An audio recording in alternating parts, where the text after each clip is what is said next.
Welcome to our third installment of Fun with Forecasting. Today's episode, we delve into the Exponential Smoothing Model, one of the most popular forecasting tools in the universe. Well, at least used by people. So it is a form of moving average model. So we did weighted moving average model and simple moving average model in a previous episode.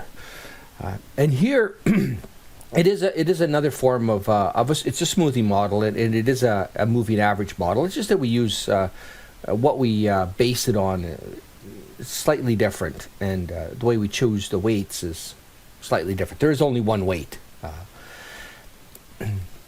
And so we have a formula for forecast, which is FT plus 1, and it's dependent on demand for so the forecast for the next period is dependent on demand in the current period, right? And given a certain weight, which we call alpha, a smoothing constant, and that number is restricted to between 0 and 1 inclusive. And then it's also based on the previous or the current period's forecasts. So forecast for the future depends on the forecast for the current period and the demand for the current period. Now, as a functional or as a practical mathematical aspect of it, this is what we call a recursive model. And the reason why we call it a recursive model is because now you sort of go back and you think, well, what goes into that FT? Right? Well, what goes into the FT is demand for the previous period, T minus 1, plus the forecast for the previous period, T minus 1. What goes into the forecast for period T minus 1? Well, it goes to the demand in T minus 2 and the forecast for T minus 2, and on and on and on and on. So ultimately, all the observations or all the actual demands work their way into this model. It's just a matter of how much weighting they get. Typically, more weighting to the more recent period, because there's DT, we see it right there with our own eyes, and then implicitly, all the other demands are rolled up into this, and it's called it's recursive because it just kind of keeps going on and on and on, and everybody builds in until everybody's in. Okay. Now the alpha smoothing constant. Alpha, I know, hey, I took stats, we used alpha for something else, there's 24 Greek letters, why do we keep reusing the same 3 or 4 Greek letters? I'm afraid I got nothing for you on that front. Now, the alpha gives us a sense for the degree of responsiveness to that this model has to changes in demand. So higher the alpha, what we call it, the more responsive it is. By responsive, we mean the bigger impact the more recent observations have. Okay, let's now do an example. Normally we do this example on the board. Oops, sorry. But I'm just going to pull an example down. Apple revenues. And so we have our Apple revenues. Okay. Now we're going to just roll through, excuse me, and I'm going to torture you a little bit. I recently read something that said that in order for people to truly understand something, you need to repeat it 20 times. Youch, right? Okay, so with that study in mind, let's start off with, we'll do a bunch of forecasting here, just so that we get a sense for how this exponential smoothing model works. We'll ultimately do it on Excel, but what I don't want is just to be, sometimes when you go straight into Excel, you just become monkeys on a keyboard. You click here, I pull this here, I pull that there, I click on, and sort of your muscle memory takes over, right? You just sort of know how to do. If data is arranged a certain way, you just kind of go through the motions. You get into a real world context, the data is not arranged that same way as we did it in the class, and all of a sudden now you don't know how everything is connected. So we're going to try to get all the connections so that you're flexible. So first step, we're just going to assume an alpha of 0.6. No special reason for that. Just the basic, just to run through the math.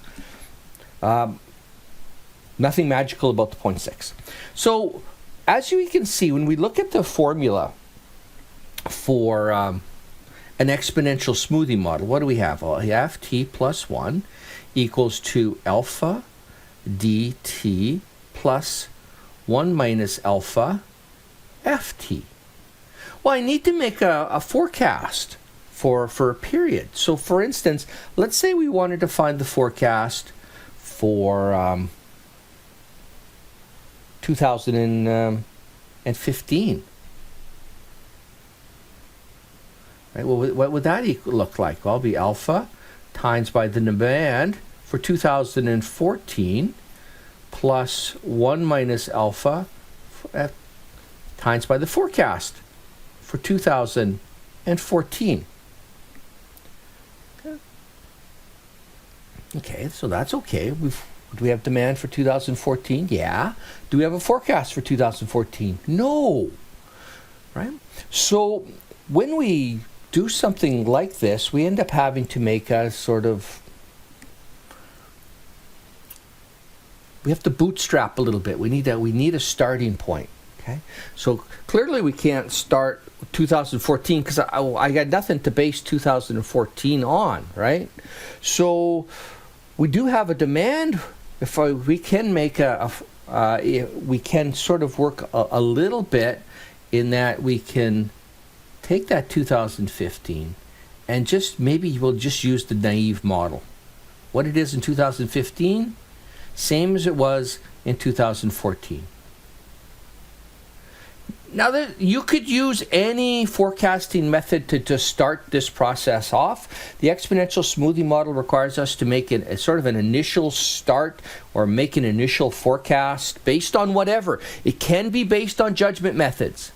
Right? I could have easily said, based on current history, we interviewed so many executives in the tech industry, and they thought that the forecast for 2015 would be this, and that would be my starting point. Okay, and that would be perfectly valid. It's certainly as equally valid as just using the naive forecast. So there's nothing special about starting this off with the naive forecast. It's just simplicity.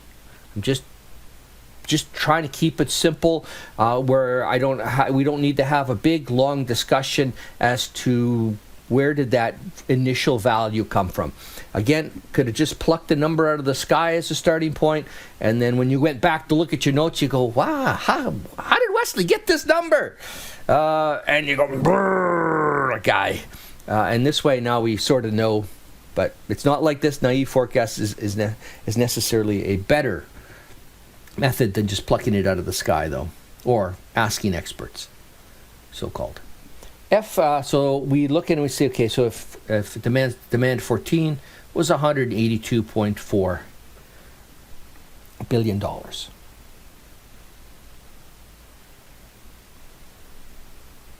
Okay. And so we can do a bunch of stuff starting. Let's start to look at what was the error for that 2015, right? Demand for 2015 actually turned out to be 233.72. Subtract off our forecast of 182.4, and we get error of about almost $51 billion. It's a lot of money. So let's just keep rolling. Well, let's do a forecast for 2016. Okay. So forecast for 2016, so 0.6. And now we're starting to do the exponential smoothing stuff. Right? Times by the demand, right, for the previous period, which was 2015. So times by 233.72. And plus 1 minus alpha. So 1 minus 0.6. Eventually I'm going to stop writing the 1 minus 0.6. Times by the forecast for the previous period, which we had made it to be 182.8. Yep. And our forecast for 2016, do a little bit of our math, and we get $213.35 billion.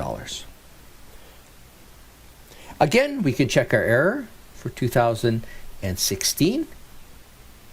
Was our actual demand for 2016? 215.64. Ooh, we're pretty close there. minus forecast, 213.35. These are all in billions of dollars, by the way. Equals to 2.29 billion. Okay, I know $2 billion. That's still a serious pile of cash, but hey, it's we're about a 1-ish%, a little more than 1% off. That's actually pretty decent. Okay, continuing on with our repetition is fun. Forecast for 2017. Well, again, roll with the alpha 0.6 times by the demand for 2016. Okay, it's 215.64 plus 1 minus alpha, which is 0.4, times by the forecast for the previous period, which was 2016, so 213.35. Forecast for 2017, 214.72. Error for 2017, well, we look at the actual demand was 229.23 minus the 214.72, and we get a little bit about $14.5 billion. Okay, so a little bit more out on that one. Forecast for 2018, continuing along in our journey, 0.6 times by what was the demand for 2017? It was 229.23 plus 1 minus alpha, which is 0.4, times by the forecast for that other previous period. What was the forecast? 214.72. And then that gives us 223.43. And our error for 2018 is our demand of 265.60 minus our forecast of 223.43, and gives us our level of boo-boo, which is 42.17. Continue it along. I know. It's not terribly exciting, but repetition is important, and hopefully this sticks to you. Forecast for 2019. 0.6 times by the demand for 2018, which was 265.60, plus 0.4 times by the forecast for 2018, which was 223.43, and that forecast equals to 248.73. And again, the error 2019, actual demand for 2019, which was 260.17 minus the 248.73, and we get an error of 11.44. Okay, so up until this point, we're noticing, maybe you did or didn't notice, that there's a little bit of a pattern to the error. Although the number goes up and goes down, we haven't hit a negative number yet, right? So we are continually under forecasting Apple revenues here. Okay, so with this alpha of 0.6, we are undershooting what Apple's revenues are. So we're biased to the lower side. Right? We're consistently under forecasting. So clearly the alpha of 0.6 might not be the best choice. Right? It was our first choice because we had needed to start with something, but doesn't necessarily mean it's the best choice. Forecast for 2020, 0.6, again, our alpha, times by our actual 2019 demand of 260.17, plus 0.4 times by our forecast for 2019 of 248.73, and our forecast for 2020, 255.59. Error for 2020 is the actual demand of 274.52 minus the 255.59, and we get another positive error. I don't think I need to do the grunt math on that anymore. And forecast for 2021 is equal to, again, one last time, 0.6 times by the actual demand for 2020 of 274.5 plus 0.4 times by the previous period's forecast of 255.59, and the forecast for 2021 for Apple's revenues is $266.948 billion. Now, I'm going to make the wild guess and say that since 274 is 2020's, is Apple's revenues going to go down? I wouldn't be betting on that. Probably not. But so I suspect that our error will be another positive number again. Along that theme, that there's a pretty consistent positive bias in this whole process. Okay, so that's really how the exponential smoothing model works, right? It's got that recursive, everything is building on the previous period's actual demands, and so that when you look at it, we've used every one of those actual demands somewhere, in our model. So kind of cool that way. Okay, let's wrap up this little segment, if I can get this. Okay, so again, rolls up everything. We know that already. Responsiveness. We've talked a little bit about responsiveness before, but just to reiterate, alpha sets the degree of responsiveness, i.e. just means how much current periods have an impact relative to maybe more periods further into the past. The more weight given to current or closer to today's period, the more responsive the model is. That just means the model changes as immediate demand changes, and it changes fairly quickly. If we have a very low alpha, that means the current period's weight has a sort of a moderate impact, and it takes a lot of sort of a larger trend in order to really change our forecast. And whether it's more responsive or not responsive, that doesn't mean it's a better or worse model. It really depends on the situation. So, for instance, if you have a fairly mature industry, maybe that more responsive model might not be that good, because you could be making a mistake in your forecasting based on a period that is an anomaly or an aberration, and then the trend regresses right back to its historical norms after this one period, and just who knows what happened in that one period. Could be a catastrophe, could be a plant closing, could be a plant strike, could be a pandemic. It could be anything in there, and then you go back to historical norms. So you may not want an overly responsive model, because you want to make sure that you have a consistent trend. That's the whole reason why we do smoothing models in the first place, is so that we're not necessarily subject to these aberrations having a huge impact on our forecasts.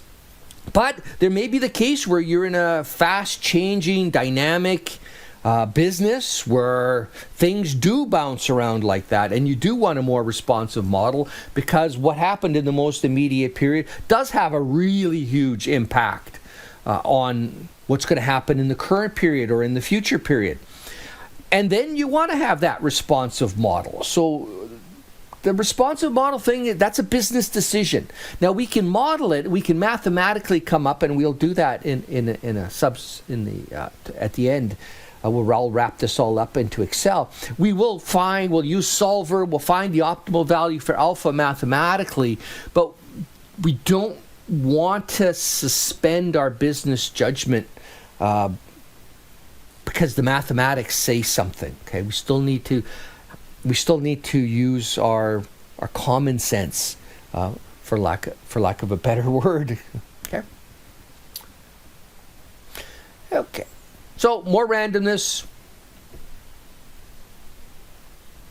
the less that alpha will want to be, because we don't want that aberration, that anomaly to have a big impact on our forecast. And then, remember, everything else is now based on the forecast. How many resources, how much labor, how much equipment, how many raw materials we procure depends on this forecast. And so the forecast is important, and we don't want to necessarily it to be out by anything, and we certainly don't want it to be unnecessarily subject to random or other anomaly events. I try to say anomalous, but it just doesn't come out for me. And then less randomness. If the demand does just move like that, then the demand moves like that. We make our model as the case may be. Okay. So again, as we saw, just to wrap up the exponential smoothing model, we need to make a sort of an initial forecast that's not based off the exponential smoothing model. Okay, so we need to make that initial forecast just to start off the process. How we make that initial forecast, whatever. A naive method for simplicity is fine. Judgment methods, of which we've talked about several, they're fine as well. But nevertheless, whichever method is chosen, we have to do this starting off point. Okay. Now, one thing about when you get those large alphas, it could be an indication of there's something in the model, because we need more responsiveness. Well, why do we need more responsiveness? Is there a trend in the data that the exponential smoothing model isn't picking up? And a couple of sources, usually the biggest source of this could be there's a seasonal trend. It also could be just an upward trend too that we're just not capturing. But there's some sort of trend or some sort of seasonal factors, maybe some seasonality that's being missed. And so now the next couple of little segments that we'll talk about is, well, how do I do a trend-adjusted exponential smoothing model? And then how do I incorporate seasonal effects into these models? All right. See you in our next episode.